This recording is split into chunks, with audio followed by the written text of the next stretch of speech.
आदर्श sir.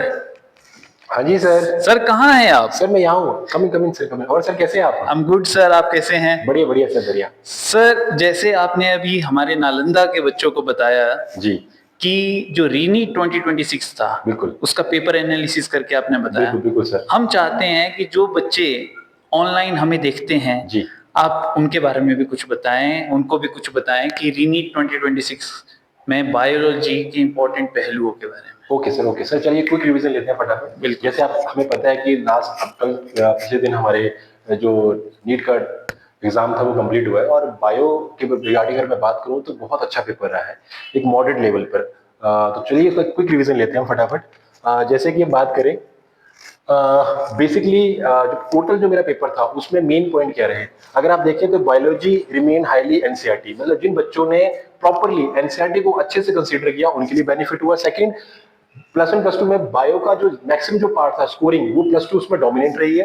Next, cell bio पूरे paper का backbone रही, और इवोल्यूशन के चैप्टर से अगर हम देखें तो सबसे ज्यादा स्कोरिंग एरिया आया है। नाउ जो प्लांट फिजियोलॉजी थी वो सबसे बेटर क्वेश्चन लेकर आई थी। तो ये एक टोटल पेपर का हमारा ओवरऑल व्यू था।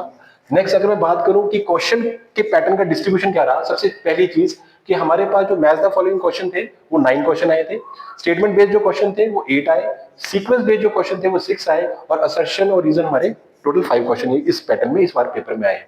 दूसरा, अगर मैं बात करूं कि कौन से स्टूडेंट्स हैं जिनको बेनिफिट हुआ, तो उसमें आप देखेंगे जिन्होंने एनसीईआरटी को प्रॉपर वे में थॉरोली स्टडी आउट किया, देन प्रॉपर रिवाइज किया, देन जिन्होंने प्रीवियस ईयर के क्वेश्चन भी लगाए, और सिलेक्टिव प्रिपरेशन से अवॉइड किया कि मतलब मैं इस चैप्टर को स्किप कर देता हूं। अगर जिसने ऐसा किया होगा उसे फिर नुकसान होगा, अदरवाइज बच्चों को बड़ा बेनिफिट हुआ है रिगार्डिंग बायो के केस में। अब मैं आगे आपको दिखाता हूं कि पर चैप्टर से कौन कौन से क्वेश्चन हमारे पास आए हैं।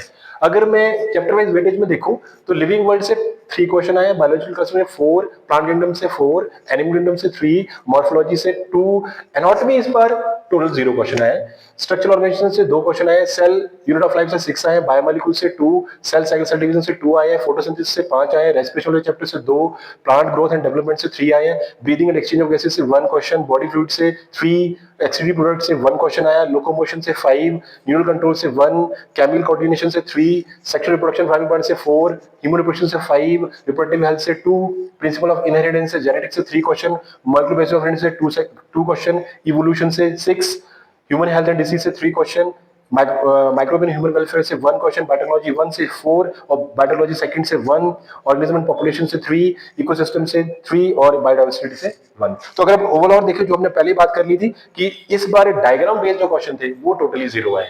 तो ओवरऑल जो बच्चों का जो हमें रिव्यू मिला है और जो हमने पेपर को एनालाइज किया है, तो हमें पता लगा है कि जो अभी 3 मई को हमारा जो एग्जाम हुआ था मई के अंदर, वो और इस बार जो एग्जाम हुआ वो सेम टू सेम एक ही मॉडरेट लेवल पे रहे हैं। तो बायोलॉजी के बिहाफ पे अगर मैं बात करूं तो पेपर बहुत अच्छा था। हाँ, जिन बच्चों ने सुपरफिशियल प्रिपरेशन की थी उनके लिए थोड़ा टफ हो जाएगा, और जिन बच्चों ने थॉरोली काम किया है उनके लिए बहुत बेस्ट है, कोई दिक्कत नहीं। मतलब 350 360 इजीली वो अटेम्प्ट, मतलब उनके मार्क्स आ सकते हैं।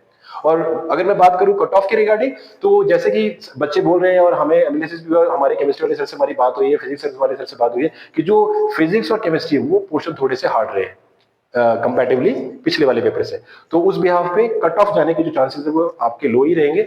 आप ये मान सकते हैं, अगर हिमाचल की अगर पॉइंट ऑफ व्यू से मैं बात करूं तो यहाँ पर आपको ये कह सकते हैं कि 530 to 540 के अराउंड हमारी कट ऑफ रहने वाली है।